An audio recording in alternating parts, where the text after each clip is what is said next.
Kia ora folks, welcome to the fucking Woo Woo podcast. My name is Tommy. I'm a father, therapist, musician, medicine person, and I do my best to be helpful.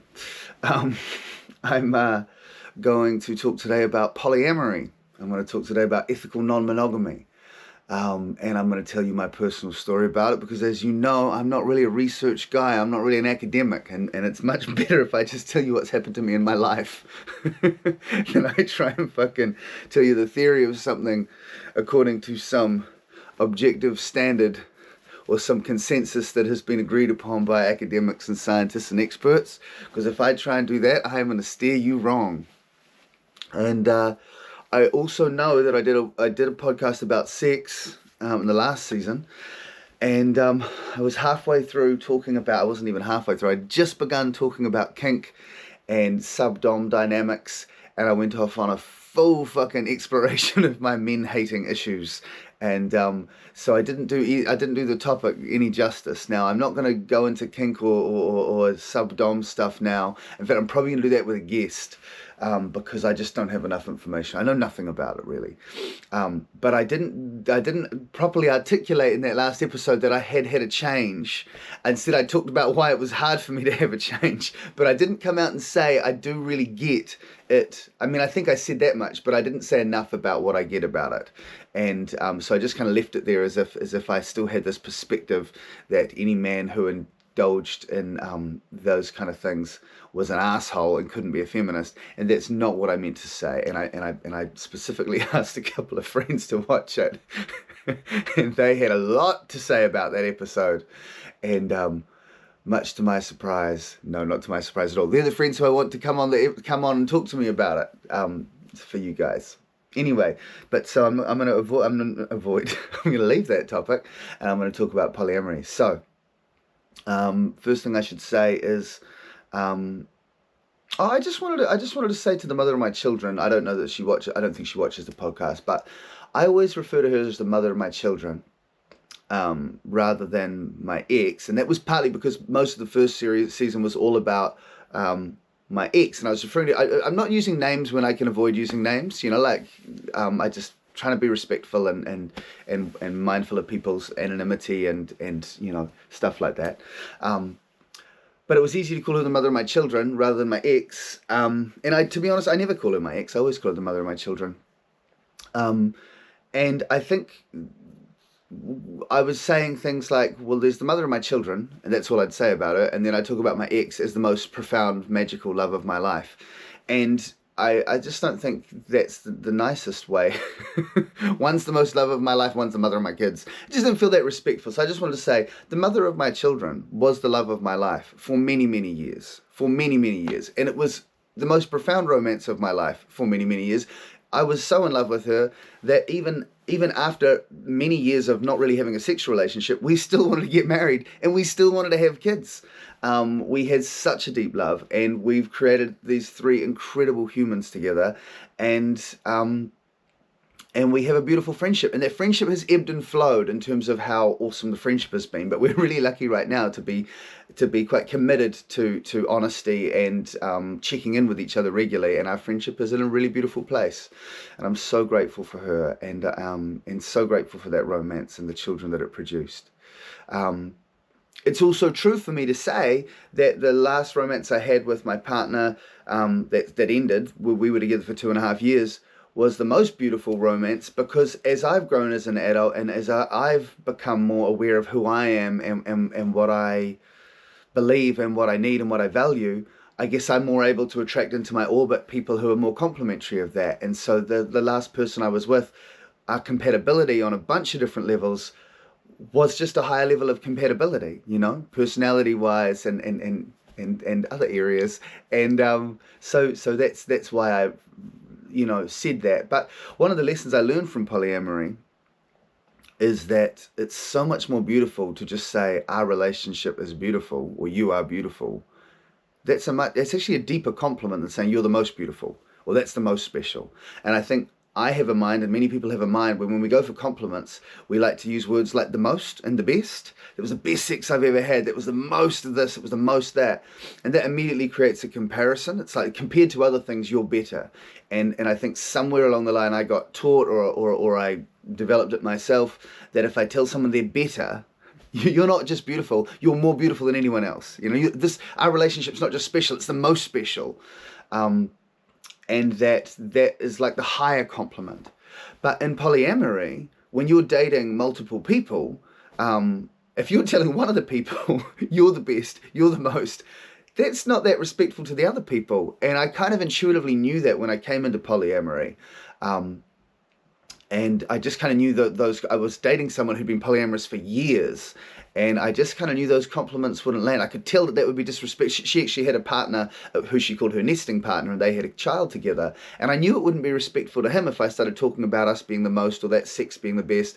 And so I didn't use those terms. And one day we had a conversation about it, and she informed me that my intuition had been correct, that she would not appreciate best and most. However, I haven't been polyamorous for the last few years, so that little syntax, that little language, that little trick of language, has fallen away, and I have gone back to saying the best and the most. And I might try and ameliorate my usage of that. Anyway, let me start at the start, because we're 6 minutes in. I may as well get to the beginning, right? Okay, so me and the mother of my children had not had a very sexual relationship for many, many years, and we did not want to separate because we wanted to stay together for the children, and we thought, well, let's try polyamory.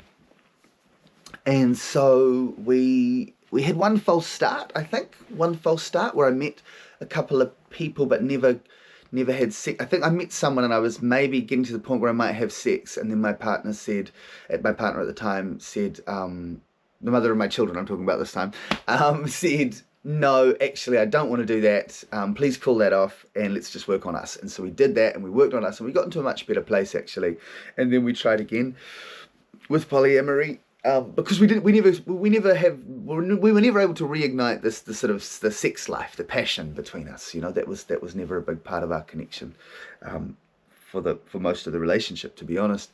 And so we tried again, and this time we tried again, and I think I talked in a previous episode where I would meet people on Bumble or Tinder, but to be respectful to our relationship, I wasn't allowed to show photos of my face, because then all our friends would know we were trying polyamory, and at the time we were embarrassed about it and didn't want our families to know, etc., etc. And we were worried that her sister's friend might see me on there, and then her sister's friend would tell her sister, and then everyone, so we were kind of like trying to avoid being out about polyamorous. So I would be on imagine that, a man on fucking Tinder or Bumble without a face shot. Like, I wasn't getting a lot of people interested, but miraculously, somehow or another, I did get some people. I think what I did, oh my God, I'm going to tell you guys this, I can't believe it. I think I had a photo of me. Having a plum war with a kid. Obviously, I cropped the kid out, but it was a photo, but it was the only topless photo of me I had, and it was in summer, and I looked quite good topless at the time. And instead of my face, I think I put an emoji face over my face, and said something like, and then wrote the words over the photo, polyamorous, or something like that. I don't know how I got anyone liking me. I don't know how I got a single person liking me. Now I got to say, there's some books on polyamory, The Ethical Slut, More Than Two, Polysecure, books like that. I never read any of them. Okay, I never read any of them. I read a different form of ethical. So all of these things, polyamory, relationship anarchy and stuff, they come under a term called E01, which stands for ethical non-monogamy. And there's different structures, and relationship anarchy is a bit different to polyamory, quite different in fact. And I read the Relationship Anarchy Manifesto, which I loved, because it's one page. I didn't read any of those books on polyamory because they're big long textbooks, and I'm really interested to read them. I never did. Anyway, so somehow or another I get some matches on fucking Bumble or Tinder or whatever it was, and I have no idea how.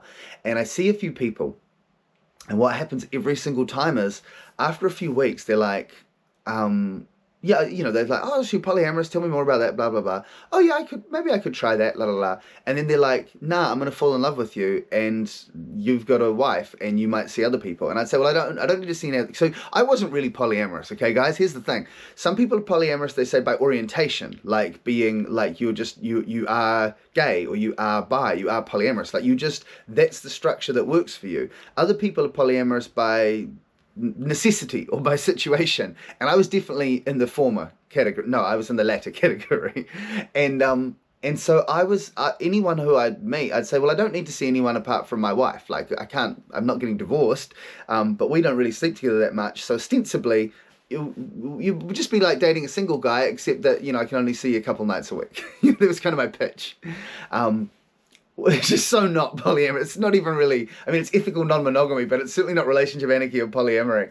So anyway, I would say that, but they would say, well, I don't even want to share you with your wife. I don't care if you and your wife are having sex or not. I don't want to share you with anyone.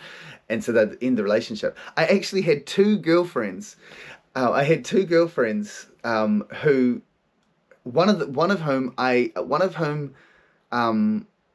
ended things. Oh, this was the first one was the one I ended things with, because my wife said, "Hey, look, let's just focus on us." My first false start at polyamory.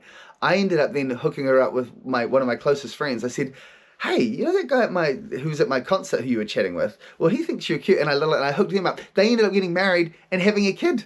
And she was getting a bit older and was scared that time had run out for her to ever have a kid. And it was, one of the dreams of her life.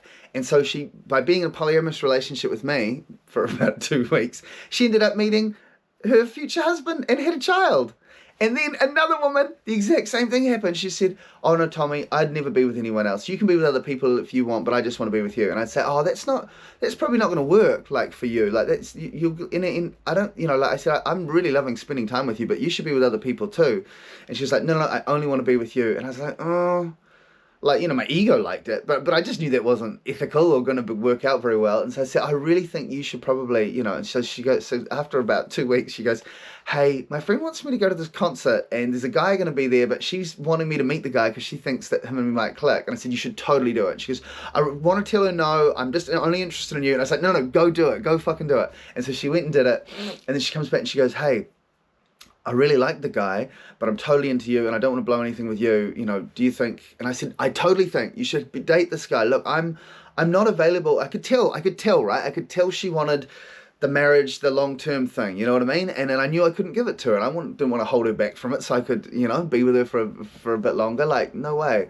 And so she comes back after the first date and goes, "Yeah, so I had a wonderful date with him. Told him about the polyamory thing. He's not into it at all. And as much as I'm into you, this guy's amazing. And I just think I think I should maybe," and I said, "You should be with him, honey. You should be with him." They got married. So then, next time I'm fucking on one of these sites or whatever, I'm telling everyone, "Hey, look, just try being with me for a little while," because the other two women I've dated have gone and met the man of their dreams while they were dating me and gone off and gotten married. So I'm like a lucky charm. I'm like the Cupid of polyamory. Which I don't think in hindsight was a very ethical pitch. To be honest, I don't know if I think I might have used that as a pitch once or twice, but never to convince women to sleep with me, just just as a funny thing to say. Okay, so here was my polyamory, right? Here's the thing. I'm a hopeless fucking romantic. A hopeless romantic. I got no desire whatsoever to get notches on my belt, okay? That's just not how I roll. So I'm not trying to have a lot of sex with people. I'm not trying to date multiple people at a time. I was what they call, there's a term for it. It's like serial monogamy. No, serial monogamy means something else. You'll have to Google that. I can't remember what serial monogamy. I can't remember what it was. I think there's some term for people in polyamory who aren't really polyamorous, who just date one person at a time, but maybe sometimes have, oh, I know, I can't remember. Maybe there's not a term. I don't know if there's a term or not. Anyway, so I had a couple of experiences like that. They would, a lot of them would be messaging for a couple of weeks, and before we'd even get to our first date, they would say, "Actually, the more I think about it, nah, I'm not interested." And so I realized I had to be with someone who was actually polyamorous. Like, I had to be with someone, ideally, who actually had another partner, you know, like I had my wife, they would have their partner too, and then there'd be more equity around that. And so I told you the story of how I was told to go onto these more sort of sex or kink oriented sites, because apparently these kink sites had also a lot of polyamorous people. And I told you how I didn't find that many polyamorous people on there. I just found a lot of kink people on there. In fact, I don't even think I need to repeat that story, because I'm not sure I ever met anyone. Oh, yes, I did. Oh, yes, I did. Yeah. Anyway, that's later on in the story. Let me get back to that. Okay, so the first person I had where I had an actual long-term relationship was this woman. Let me tell you how I first heard about polyamory. I'm driving along with my friends, two old friends, and they talk about polyamory. And I go, what the fuck's that? And they go, you've never heard of polyamory? This is like fucking 12 years ago. And I'm like, no, I haven't heard of polyamory. And they go, oh, it's when such and such. And I go, ah, I know fucking polyamory. That's just a new name for fucking hippie free love. and they go, oh, well, no, it's not like that. And I go, yeah, this is where some guy convinces his wife to let him fuck other women, and she goes along with it, but doesn't really feel that good about it. And they were like, you're being really judgmental. These are two women telling me about it, by the way. And they go, no, you're being really judgmental, Tommy. And I go, no. I fucking know all about polyamory. And they go, look, not every open relationship is some misogynist paradigm, blah, blah, blah, blah, blah. And so anyway, that was my first introduction. Then I think it really was this woman who I ended up dating. But I could be wrong. I don't know. This woman, this amazing woman who I ended up dating, I think she told me about it, and she was like maybe 4 years younger than me, maybe 6. I don't know, maybe 4 or 6 years younger than me, quite a lot younger than me. Considering I'd mainly dated women my own age or women older than me, and I wasn't dating this woman, but I found out her and her partner were polyamorous. And they were both like, yeah, either, I can't remember, 4 or 6 years younger than me. And they were polyamorous, and they'd been polyamorous for 7 years. And their whole fucking crew was, like, a lot of their friends were polyamorous. And they said pretty much everyone who goes to this festival that they go to, Kiwi Burn, that they were all polyamorous too. And I was like, but isn't it like fucking misogynist, and isn't it la la la? And she was like, looked at me like I was a fucking idiot. And she goes, no. Why would you even say that? And I was like, well, because all the fucking hippies and la la la, and all the people I knew who were polyamorous, like my mum's friends and shit, and the older hippies when I was like hanging out down in Takaka and stuff, anyone who was involved in free love, I just saw their partners crying all the time. You know what I mean? Like, and she was like, no, this is not being driven by the males in the partnership. Sometimes it's being driven by the females. Sometimes it's being driven by you know, and she said there was a huge overlap with the rainbow community, because a lot of them were identified as bi, and, you know, the men and the women. And she just painted a picture of ethical non-monogamy in such a beautiful way, and told me a bunch of the ethics that it was underpinned by, and that you know, books like The Ethical Slut had been written by gay people and stuff like that, and that it had a whole code of ethics attached to it, you know what I mean, which was about transparency, which was about honesty, which was about respect, which was about consent, all this kind of stuff. And again, the fact that it seemed to be being driven by feminist people, you know, primarily, you know, women and gay people and stuff like that. Not saying all gay men are feminists by any stretch of the imagination, but just that there seemed to be a feminist code of ethics attached to it, or at least a code of ethics attached to it that strongly represented feminist ideals and values, and that it wasn't driven primarily by straight men trying to get, you know, laid all the time. It just opened my mind to it, you know what I mean? So then a year or two later, me and my partner had been talking about it, and we decided to try it, and it was certainly that approach was what we were going to take. And then anyway, after a few of these kind of fairly short-lived little dalliances, let me tell you one thing. I remember kissing a woman for the first time in, I think it was me and my partner had been to, I think it was like 14 years, or maybe 13 years. Since I'd kissed another woman, kissing lips that weren't the lips of the woman I'd been with for 13 years, it was fucking weird. Like, it was weird emotionally. I did have a lot of guilt come up, even though I had her full permission. I had a lot of guilt come up, and I also, I had a lot of guilt come up. I got this whole Irish Catholic thing. If you haven't noticed, I got this whole Irish Catholic thing going on, right? Like my grandparents were Irish Catholic, and though my mother was atheist, I was kind of raised. I had that Irish Catholic thing, you know. I spent a lot of my childhood with them. So guilt and anxiety, they come. If you don't know the whole Irish Catholic thing, guilt and anxiety is pretty much our bread and butter. We got a thing in our family. It's called the scruples, and the scruples. That's what our family calls it. And the scruples is that at some point in sort of pre-adolescence, you are likely to go through a period of OCD and anxiety. It's kind of rife, and just to let you know how deep that Irish Catholic guilt thing can run in certain families. You know, that's at a DNA level in my whakapapa. Guilt, kissing lips, eh? And then also just at an anatomical, physical level, like these aren't I don't know how to kiss these lips. These lips don't feel right to me. It was a strange experience. Delightful. Plagued with guilt, but delightful. And then doing other things for the first time with someone new. You know, how fucking exciting is that? You know, taking someone's clothes off for the first time. So hot. So sexy. And so emotional too, you know, so emotional, so vulnerable. Yeah. All of those things. Anyway, eventually I finally met someone, and it was this woman who told me a couple of years earlier about what polyamory was and what it meant to her and her partner. And we had been messaging very intermittently and decided we would try having a long distance relationship. And I fell totally in love with her, and she is fucking amazing, and I hope she will be a guest on my podcast. And we would only get to see each other like for one night at a time every 6 or 8 weeks.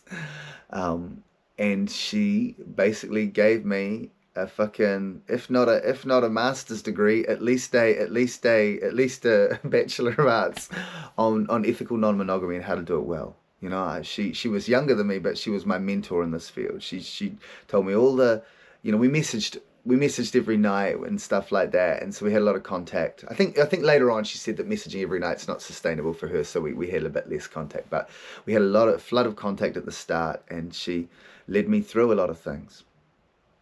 I never felt jealous about her partner, and they unlike me and my wife, they were having a lot of sex. They had a really rich sexual relationship, including when they had other partners, sometimes inspired by having other partners. There's a thing in ethical non-monogamy called NRE. NRE stands for new romantic energy. New romantic, when you meet someone new, you get filled with this fucking mojo, right? You get this vibe happening. It's called new romantic energy. You get this vibe happening. And the beautiful thing is that when you have another partner, if you have a sexual relationship, then that new romantic energy goes into your established relationship too. And you and your partner, who you might have had for years, get a bit more of a vibe happening. There's a term called is it compersion? I think compersion. And compersion means that instead of feeling jealousy for your partner having other wonderful experiences, wonderful sexual romantic experiences, you feel it's like delight for their pleasure, delight for their happiness, compersion. So one of the things I found is that polyamorous people were very different to swingers, okay? So I met a few swingers because I would meet things. Okay, no, I got to finish the story, right? Okay, so me and this amazing woman who I still absolutely love, and when things ended, it ended because they got pregnant with baby number 2, so it was a natural time for us to come to a close. And yeah, we just had the most fucking beautiful relationship. I still adore her. I still adore that woman. If I had a chance to be in a polyamorous relationship with her again, in a heartbeat. But also, that doesn't need to happen. I just love spending time with her and talking to her and messaging her. And anytime we hang out, we'll just give each other the biggest hug and just be so comfortable chatting. There wouldn't always be there's not a feeling of like a longing, like, oh, I hope it becomes sexual. It's not like that. In saying that, have I even seen her? Oh my God, I think I'm lying to you guys. I don't think I've seen her in person. I don't think I've seen her in person for fucking 3 years. So I don't know if there would be a full-on longing. There might be, actually. But I don't play that game anyway. I've got good boundaries. I don't play that game. I don't give people fucking puppy dog eyes if there's no fucking vibe happening.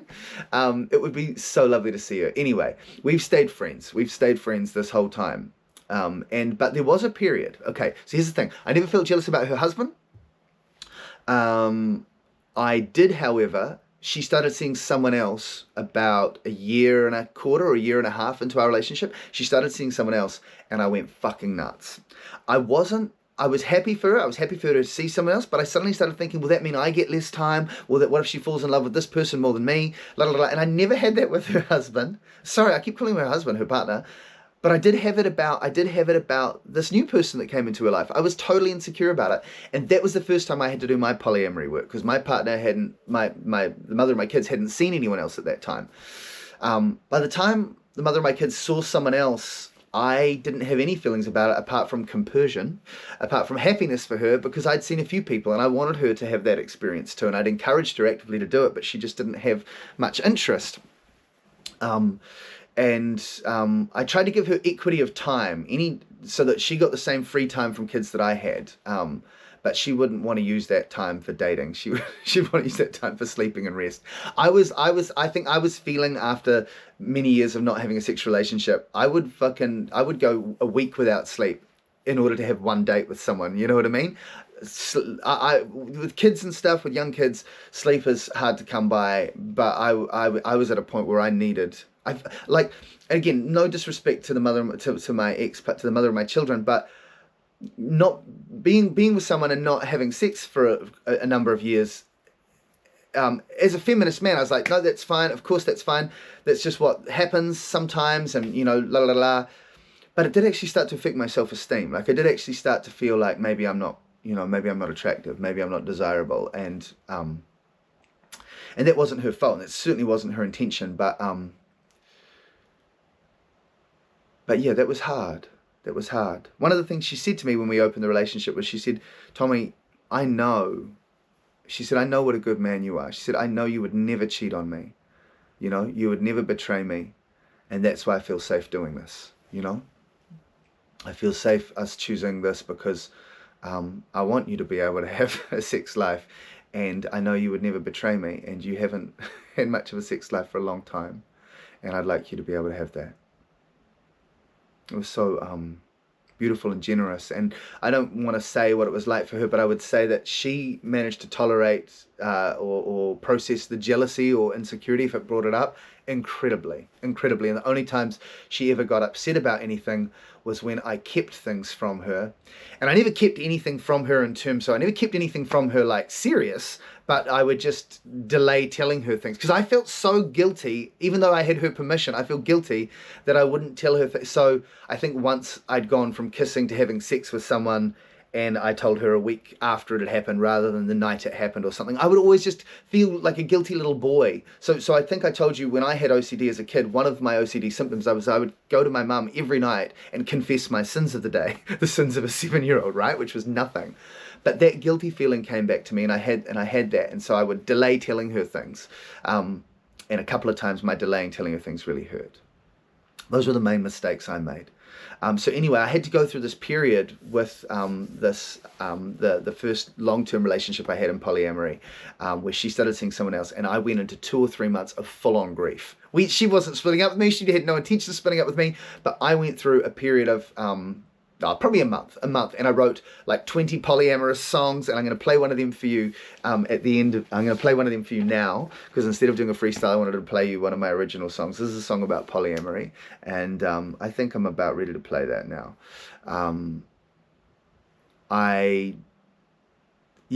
There's a lot more to say, right? There's a lot more to say. You're not going to fucking fit everything into one episode on polyamory or on anything else. Feel free to DM me, those of you who are my friends, or to write comments if anyone wants questions asked about specific things. I'm meaning to say this every episode, but it took me up till season 2, whatever, till I did. Okay, if you've got any questions about anything, consciousness, polyamory, kink, hating men. Oh, and I still haven't done the episode I'm going to do about privilege. I feel like that'll be I feel like that one's so important. I have to do some research, and I don't want to do any research.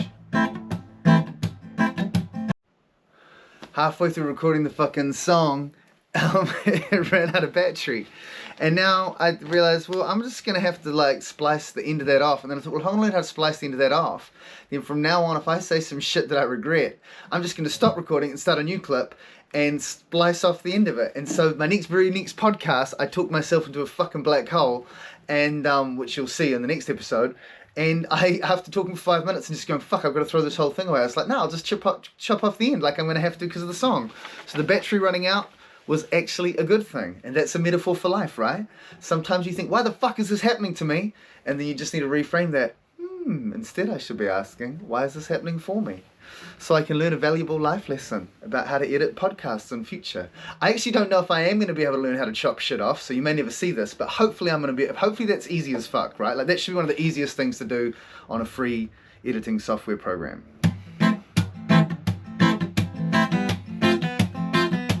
Fuck all the conditioning, it's not about love. Fuck all the conditioning, it's not about us. Fuck all the conditioning, it's not about love. Fuck all the conditioning, it's not about trust. I said, baby, I love you, so why do you need to? Like I'm feeling confused, girl, why don't you just choose? She said, yes, I did choose, and I'm choosing both dudes. Now you could force my hand, slip, but that means we all lose. Girl, I know you love me, you treat me so lovely, but knowing that you love him makes me feel ugly. Like I am unworthy, or I'm undeserving. Like I am not enough for you, girl, it hurts me. I don't mind the kissing, don't mind the fucking. The thing that breaks my heart is knowing you love him. Said I want to be soulmate, she moved in to hold me. I started crying, that's when she told me, but fuck all the conditioning, it's not about love. Fuck all the conditioning, it's not about trust. Well, fuck all the conditioning, it's not about love. And fuck all the conditioning, it's not about us.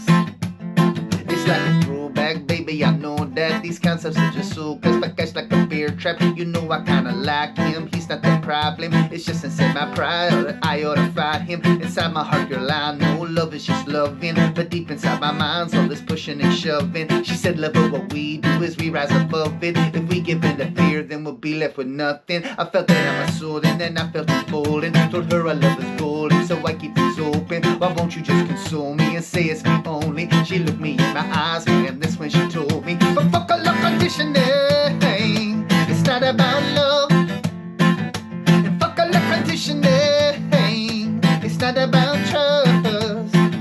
Yeah, fuck all the conditioning, it's not about love. And fuck all the conditioning, it's not about us. It's just a paradigm, yeah, yeah, yeah. It's just a paradigm, yeah, yeah, yeah. They fucking put it in our minds, yeah, yeah, yeah. Oh, but it's just a paradigm, yeah, yeah, yeah.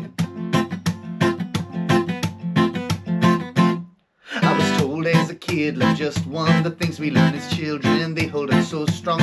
All of the myths, the fairy tales and stories, all of the songs, all the books and the magazines, all of the movies, all of the TV, all reinforcing the very same thing. I find you a one love, find you a soulmate, and find it while you're still young before it gets too late. Then I just feel worthless when I don't have one, or I'm coming on too strong with high expectations. Yeah, I feel like a failure cause I don't conform to the things that we signed up to before we were born, dude. So now I'm saying fuck that, show me the contract. Yo, I didn't sign that, I'm taking my life back. This woman's love is true, yeah, and I'm gonna take that every which way, yes, in every shape, yeah. And fuck all the conditioning, it's not about love. And fuck all the conditioning, it's not about trust. Well, fuck all the conditioning, it's not about love. And fuck all the conditioning, it's not about us. Hey, one thing I also realized I didn't say, when that amazing woman who I was with started seeing someone else, and I did a whole bunch of processing, went through a whole bunch of grief and shit. I didn't really say what some of those lessons were. The main lessons that came through, kind of a similar lessons to what I went through, what I've been going through recently. And they were about that these needs I have, this need to feel validated, this need for approval, this need to be seen, this need to be prioritized, this need to be looked after, this need to be cared for, this need to be loved, this need to be desired, these felt needs.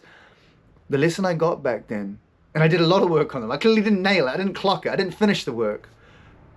But I did a huge amount of work on those things. And the realization I had about all those needs was those needs didn't belong to her. And I'd always, like, literally, unconsciously, totally unconsciously, but my whole life unconsciously, I had thought that those needs belonged to whoever my future, lover was going to be, my future partner was going to be. And it was her job to fulfill all those needs. Obviously, if you'd ask me rationally, do I believe that? I'd be like, fuck no, of course I don't believe that. I fucking studied psychotherapy. I'm a fucking counselor. Like, I've been on a spiritual journey my whole life. Of course I don't think that. No one thinks that, well, not many people think that intellectually, but at a heart level, at a vulnerable child, at an inner child level, that was my hope, that was my aspiration. And so I did a lot of work around that stuff and realizing that my needs belong to me, and I need to learn how to not fulfill all of them by myself. I can fulfill a lot of them relationally, but I can't dump them all on one person. I can't dump them all on one partner and say it's this one person's job to help me fulfill this stuff. I'm a sentient, autonomous being, and I need, through community, through family, through collaboration, through partly through myself, partly through spirit, but a lot to do with others, get these needs met in a variety of ways and not dump that on just one person. Also in the podcast, I remembered that I said this stuff around when I went into polyamory. I was telling you, I was really just looking for someone to be with, and I was kind of with one person at a time. Primarily, I'm not hugely oriented to polyamory. I wouldn't say that's my only orientation, but I'd say I'm well suited to it. And it's not because I need or want multiple partners at any one time. It's just I can navigate the jealousy side of it quite well. And later on, and it'll be another whole podcast, but I can talk about how I learned to navigate a lot of that stuff in a different way from just I happen to be polyamorous because this is the situation, the structure that works best in this particular context. But I found a way of really enjoying that. And I think I can do a little bit more honor to how relationship anarchy or polyamory can be beautiful, fun ways of experiencing life and not just something I was kind of forced into. So I'll talk about that in another episode. This has probably gone on far long enough. That's what happens when I start again. When I stop and start again, I just get a bit talky. Sorry, folks. Hey, have a beautiful day.